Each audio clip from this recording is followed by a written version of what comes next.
तर नमस्कार माझ्या मराठी बांधवांनो, मी अभिनंदन तुम्हा सर्वांचं पुन्हा एकदा मनापासून स्वागत करतो आपल्या यूट्यूब चॅनलवर, ज्याचं नाव आहे कुबेर मराठी। तर आजच्या व्हिडिओमध्ये आपण माहिती घेणार आहोत एका अशा पेनी स्टॉक्सबद्दल ज्या पेनी स्टॉकमध्ये रेकमेंडेशन दिलेलं आहे इन्व्हेस्टमेंटचे एका मोठ्या ब्रोकरने। ओके, आणि मित्रांनो हा जो पेनी स्टॉक आहे तो फक्त आणि फक्त ₹1.11 हा स्टॉक आहे। आणि बऱ्याचशाच लोकांचं असं मत असतं की बाबा 1000 रुपयाचा एखादा शेअर खरेदी करण्यापेक्षा ₹1 आपण काय करू, हजारो शेअर्स खरेदी करू, म्हणजे आपण लवकर करोडपती किंवा अरबपती बनू, अशी भाबडी कल्पना त्यांची असते। पण मित्रांनो प्रत्येक वेळेला असं होईलच असं नाही। प्रत्येक स्टॉक MRF टायर किंवा प्रत्येक स्टॉक एशियन पेंट सारखा चांगला परफॉर्म ह्या ठिकाणी नाही करू शकत। खूप असे कमी स्टॉक्स असतात जे पेनी स्टॉक्सपासून एक ब्लू चिप स्टॉक ह्या ठिकाणी बनू शकतात आणि ते पोटेन्शियल फार म्हणजे फार कमी स्टॉक्समध्ये असतं। सो ह्या स्टॉकमध्ये आपण चर्चा करणार आहोत की ह्या स्टॉकमध्ये आपण इन्व्हेस्टमेंट करायची आहे का। आणि मित्रांनो पेनी स्टॉक म्हणलं की नक्कीच तुमचे कान ह्या ठिकाणी उभे राहिले असणार आहेत की चला बाबा एखादा पेनी स्टॉक हा सांगतोय जेणेकरून आपण करोडपती आणि अरबपती बनू शकू। तर मित्रांनो असं बिलकुल नाही आहे। मी एक प्रॉपर ॲनालिसिस ह्या ठिकाणी करणार आहे आणि ह्या स्टॉकमध्ये इन्व्हेस्टमेंट केली पाहिजे का नाही ह्याविषयी मी काय करणार आहे, अनुमान लावण्याचा प्रयत्न करणार आहे। ठीक आहे, सो फक्त एक काय रिसर्च आहे ही गोष्ट लक्षात ठेवा। ओके, पुढे इन्व्हेस्टमेंट करणं न करणं हा पूर्णतः काय तुमचा प्रश्न आहे। सो चला मित्रांनो जास्त वेळ न दौडता सरळ आपण ह्या ठिकाणी व्हिडिओची सुरुवात करूया। आपण पुढे जाण्याआधी तुम्हा सर्वांची एक नम्र विनंती आहे की चॅनलवर नवीन असाल सो चॅनलला सबस्क्राईब करा, व्हिडिओला लाईक करा आणि आपल्या जास्तीत जास्त मराठी बांधवांपर्यंत हा व्हिडिओ नक्की पोच करा। तुम्ही व्हिडिओज पाहताय मित्रांनो, पण ह्याला म्हणावं तसा सपोर्ट अद्याप मिळतोय असं मला ह्या ठिकाणी वाटत नाही आहे। तुमच्या एक लाईक आणि एक सबस्क्राईबची काय व्हॅल्यू आहे हे मी तुम्हाला सध्या नाही सांगू शकत। सो प्लीज चॅनलला सपोर्ट करा आणि आपल्या मराठी कम्युनिटीची पॉवर ह्या ठिकाणी दाखवून द्या। तर चला मित्रांनो आता आपण पाहून घेऊया की तो स्टॉक कोणता आहे। सो मित्रांनो ज्या स्टॉकबद्दल मी ह्या ठिकाणी चर्चा करणार आहे त्याचं नाव काय, त्याचं नाव आहे ह्या ठिकाणी यामिनी इन्व्हेस्टमेंट्स लिमिटेड। आता करंट प्राइस मित्रांनो जर ह्या ठिकाणी तुम्ही पाहिलं तर ₹1.11 ह्या ठिकाणी करंट प्राइस आहे। आणि कंपनीच्या वेबसाईटवर जाऊन सुद्धा मी ह्या ठिकाणी जाणण्याचा प्रयत्न केला की बाबा ही कंपनी जी आहे ती नेमकं काय करते। ओके, सो आपण एक काम करूया, एकदा आपण ह्या ठिकाणी कंपनीच्या वेबसाईटवर जाऊन ह्या ठिकाणी बघूया की कंपनीचं जे काही काम आहे ते नेमकं काय आहे। वेबसाईटवर काही विशेष मला ह्या ठिकाणी सापडलं नाही, कारण वेबसाईटसुद्धा एकदम अनप्रोफेशनल मला ह्या ठिकाणी वाटली। तरीसुद्धा आपण एकदा म्हणजे वाचण्याचा प्रयत्न करूया आणि विचार करूया की नेमकी कंपनी काय करते। सो मित्रांनो बघा कंपनी काय करते, view to carry activities of various investments by way of capital, loan, equity and participation of financial assistance. म्हणजे कंपनी थोडक्यात काय करते, इतर कंपन्यांमध्ये गुंतवणूक करण्याचं आणि त्यांना फायनान्शियल असिस्टंट देण्याचं काम ही कंपनी करते। म्हणजे कंपनी थोडक्यात काय आहे, एक भांडवली सपोर्ट जो आहे तो प्रोव्हाइड करते दुसऱ्या कंपन्यांना आणि त्यासोबत त्यांच्यामध्ये इन्व्हेस्टमेंट करते। म्हणजे थोडक्यात एक एंजल इन्व्हेस्टर असल्याचा हा काय आहे प्रकार आहे असं तुम्ही ह्या ठिकाणी म्हणू शकता। आता कंपनीच्या बॅलन्स शीटचा जर मित्रांनो विचार केला सो त्याआधी आपण एक काम करूया, कंपनीचा जो काही चार्ट आहे तोच आपण ह्या ठिकाणी पाहून घेऊया। ओके, आता कंपनीचा चार्ट अर्थातच हा एक पेनी स्टॉक आहे, ₹1 खालचा स्टॉक आहे, म्हणजे अर्थातच ह्याच्याकडून काय आपण जास्त अपेक्षा करू शकत नाही। ह्या ठिकाणी तुम्ही मित्रांनो बघू शकता मंथली टाइम फ्रेमवरती हा जो स्टॉक होता, ठीक आहे, एकेकाळी हा स्टॉक कितीचा होता, जस्ट 1 सेकंड, हे बघा, अरे बापरे, ₹70 मित्रांनो हा स्टॉक होता आणि आता तुम्ही बघू शकता ₹1.11 येऊन हा स्टॉक उभा राहिलेला आहे। ओके, म्हणजे हा एक आता पेनी स्टॉक झालेला आहे। सो आता बरेचसेच लोक काय करतात, ह्याच्यामध्ये इन्व्हेस्टमेंट करण्यासाठी काय करतायत, ह्या ठिकाणी गर्दी करतायत। ओके, आणि तसं दिसतंही आपल्याला बॅलन्स शीटवर, ते मी तुम्हाला नंतर सांगेन। सो ह्यामध्ये आता गुंतवणूक केली तर लोकांना काय वाटते का बा ₹1 स्टॉक आहे, ₹2 व्हायला कितीचा वेळ लागणार आहे, म्हणजे 100% रिटर्न्स मिळतील। ₹5 जरी झाला तर 500% रिटर्न्स मिळतील।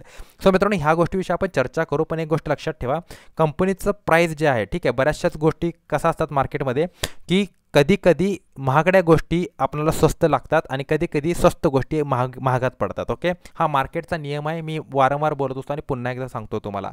सो ह्याचे जे बॅलन्स शीट जर आपण ह्या ठिकाणी मित्रांनो ॲनालाइज केली, 58 कोटींचं मार्केट कॅपिटल आहे आणि ₹1 ह्या ठिकाणी करंट प्राइस आहे, ₹1.11, म्हणजे एक पेनी स्टॉक आहे। आणि जे पेनी स्टॉक्स असतात ते ₹5 खाली असतात, ही गोष्ट तर तुम्हाला माहीतच आहे। पी बघितलं तर 233चा पी आहे, म्हणजे स्टॉक खूपच जास्त ओव्हर व्हॅल्यूड आहे, ही गोष्ट लक्षात ठेवा। ₹1 कमवण्यासाठी ₹233 इन्व्हेस्टमेंट करावी लागेल तुम्हाला। ओके, अशा पद्धतीचा हा बिझनेस आहे। बुक व्हॅल्यू बघा, 13 पैशांची बुक व्हॅल्यू आहे आणि बुक व्हॅल्यूचा जर विचार केला तर स्टॉक ऑलरेडी काय ह्या ठिकाणी किती महाग आहे ह्या ठिकाणी दिलेला आहे बघा, म्हणजे ऑलमोस्ट स्टॉक जो आहे तो 8.62 टाइम्स काय ह्या ठिकाणी महाग आहे त्याच्या बुक व्हॅल्यूपेक्षा।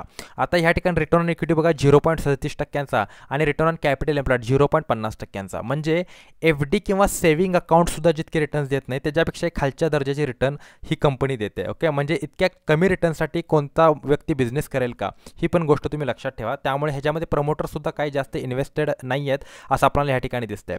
आता खाली जर आपण गेलो तर आणखीन आपल्याला गोष्टी दिसतील। या ठिकाणी कंपनीचे सेल्स तुम्ही बघू शकता 4.31 31 कोटींची, सॉरी क्वार्टरली नको, आपण डायरेक्टली इयरली रिझल्ट्स बघूया. आता ह्या ठिकाणी तुम्ही बघू शकता 7.74 कोटींची ह्या ठिकाणी काय आहे सेल्स आहे.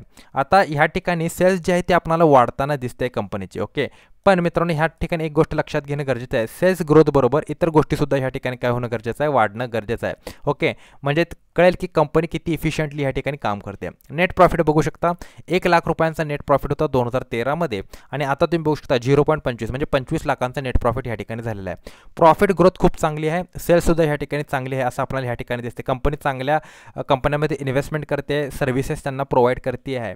आता इतर गोष्टींचा विचार करूया बॅलन्स शीट्समध्ये. आता इक्विटी कॅपिटल बघा 52.57 कोटींचं काय ह्या ठिकाणी कॅपिटल आहे, इक्विटी कॅपिटल आहे. म्हणजे कंपनीचे प्रमोटर्स म्हणा, कंपनीचे जे काही मालक आहेत त्यांनी काय केलेलं आहे, इक्विटी खूप जास्त रेस केलेली आहे. म्हणजे थोडक्यात असं म्हणा की आपले शेअर्स विकून हे बाहेर पडलेले आहेत. ओके, आणि सगळा माल काय केलेला आहे, पब्लिकच्या गळ्यात ह्या ठिकाणी मारलेला आहे. ओके, असं तुम्ही म्हणू शकता. आता रिझर्व्स तुम्ही बघू शकता 15.13. ओके, म्हणजे ह्या ठिकाणी रिझर्व्स कितीचे आहेत, 15 कोटींचे रिझर्व्स कंपनीकडे सध्या ह्या ठिकाणी आहेत असं आपल्याला दिसतंय.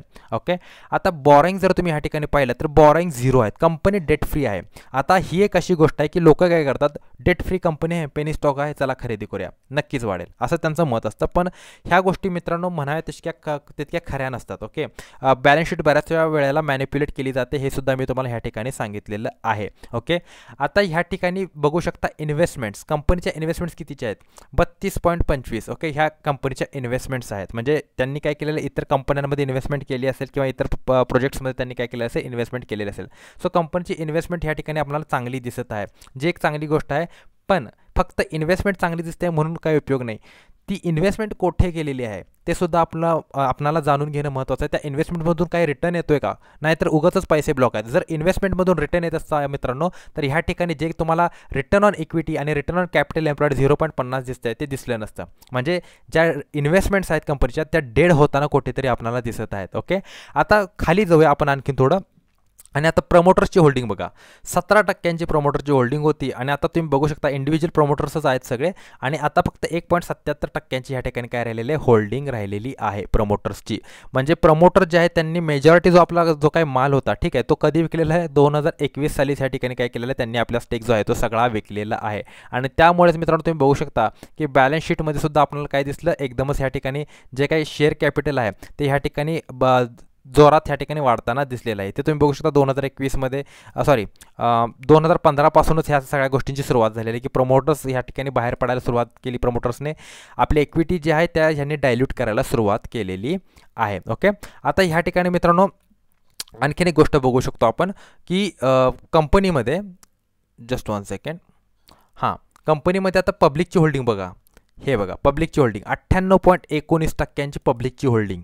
ओके, म्हणजे लक्षात येते का तुमच्या इथे काय कारभार चालला आहे. ओके, सगळा माल पब्लिकच्या गळ्यात मारलेला आहे. जर कंपनी खरंच इतकी चांगली असती तर प्रमोटर्सने हे शेअर्स का नाही घेतले असते. ओके, प्रमोटर्सने शेअर्स विकलेच का असते. ओके, तर ही गोष्ट आहे, हा सगळा गेम आहे ज्यामागचा की सगळा माल पब्लिकच्या गळ्यात मारला गेलेला आहे. आता अर्थातच ज्या वेळेला भविष्यामध्ये पब्लिकची ज्या कंपनीची जी काही अवस्था आहे ती जर सुधारली तर कदाचित प्रमोटर्स पुन्हा आपले शेअर्स बाय करायला सुरुवात करतील. ठीक आहे, पण त्याचीसुद्धा त्यांची वेगळी पद्धत असते. शेअरचं प्राईस पहिला खूप पाडलं जातं आणि त्याच्यानंतर ते हळूहळू खरेदी केलं जातं. ओके, आता ह्या ठिकाणी बघा DISमध्ये बघा DISमध्ये सुद्धा कोणीही आपल्याला दिसत नाही, कोणी व्हॅलिड इन्व्हेस्टर मला ह्या ठिकाणी दिसत नाही आहे.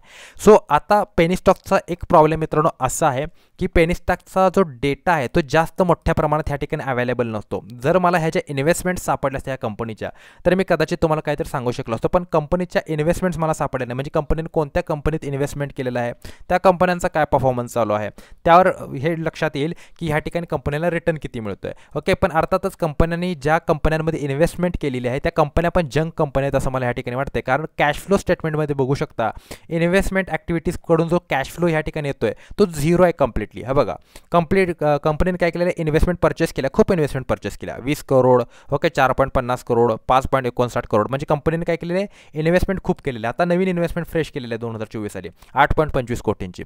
पण त्यामधून येणार रिटर्न किती आहे तुम्ही बघू शकता. ऑदर इन्व्हेस्टिंग आयटम्स काही रिटर्न नाही आहे. ओके, 0 रिटर्न आहे, कम्प्लिटली 0 रिटर्न आहे. म्हणजे त्या इन्व्हेस्टमेंट्स कम्प्लिटली डेड आहेत. ओके, किंवा ते एकतर त्या कंपन्या बंद झालेल्या आहेत ज्यांच्यामध्ये इन्व्हेस्टमेंट केलेली आहे. सो जर तो डेटा मिळाला असता तर कदाचित ह्या ठिकाणी आपली ॲनालिसिस सोपी झाली असती. पण माझ्या मते मित्रांनो मी तर ह्या कंपनीमध्ये इन्व्हेस्टमेंट करणार नाही. त्याचं कारण काय आहे, कंपनी वाईट आहे अशातला भाग नाही, डेटा इनसफिशियंट आहे. आणि मला डेटा जर मिळाला तर कदाचित मी इन्व्हेस्टमेंट करेन, पण सध्या तरी डेटा इन्सफिशियंट आहे, त्यामुळे मी ह्याच्यामध्ये इन्व्हेस्टमेंट करणार नाही. तुम्ही जर इन्व्हेस्टमेंट करू इच्छिता तर तुमचा पैसा आहे, तुम्ही इन्व्हेस्टमेंट करू शकता, पण मी तर नाही करणार, कारण डेटा माझ्याकडे इतका म्हणावा तसा ह्या ठिकाणी नाही आहे. ओके, जो मुख्य डेटा आहे एका इन्व्हेस्टमेंट कंपनीच्या बाबतीत तो ह्या ठिकाणी मिसिंग आहे. ओके, सो आशा करतो की तुम्हाला व्हिडिओ आवडला असेल. व्हिडिओ आवडला असेल तर व्हिडिओला लाईक, शेअर आणि चॅनलला सबस्क्राईब करायला विसरू नका. भेटूया पुढील व्हिडिओमध्ये. तोपर्यंत good bye, take care and a good time. Thank you very much to all of you.